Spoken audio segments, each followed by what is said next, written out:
Dans cette vidéo, nous allons voir comment résoudre une équation du deuxième degré en utilisant la formule de Viette.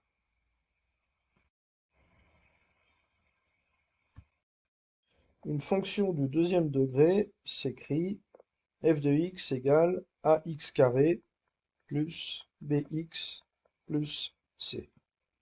Dans cet exemple, nous prendrons f de x égale 2x carré moins 5x moins 3. La première chose à voir, c'est que a égale 2, b égale moins 5 et c égale moins 3. Ensuite, nous, ce qu'on veut ici, c'est trouver les zéros de cette fonction, donc on va écrire f de x égale 0. Maintenant, pour résoudre ce problème, il existe une formule qu'on appelle la formule de Viette.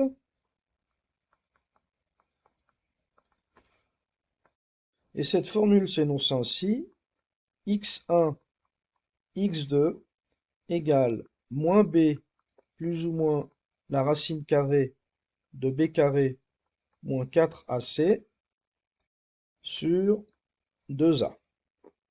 Maintenant, l'expression b carré moins 4ac porte un nom, c'est delta ou le discriminant.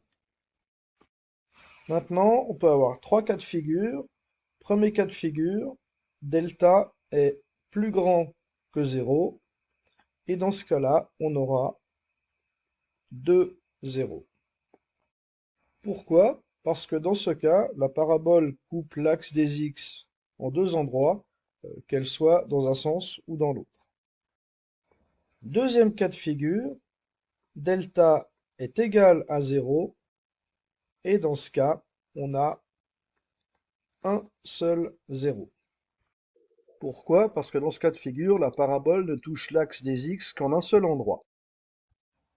Et troisième cas de figure, delta est plus petit que 0, et dans ce cas, on n'a pas de 0. Pourquoi? Parce que dans ce cas, la parabole ne coupe pas ou ne touche pas l'axe des x. Cela étant dit, nous pouvons faire l'exercice. Donc, f de x égale 2x carré moins 5x moins 3.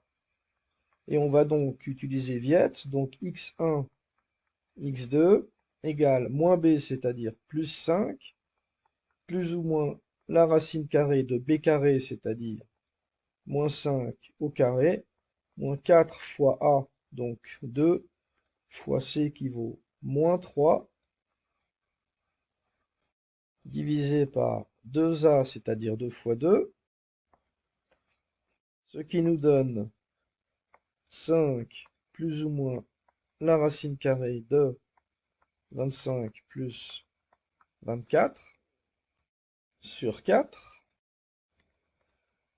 ce qui est égal à 5 plus ou moins la racine carrée de 49 sur 4, ce qui est égal à 5 plus ou moins 7 sur 4, ce qui est égal d'un côté à 5 plus 7 sur 4, c'est-à-dire 12 sur 4, c'est-à-dire 3, et de l'autre côté, 5 moins 7 divisé par 4, c'est-à-dire moins 2 sur 4, c'est-à-dire moins une demi.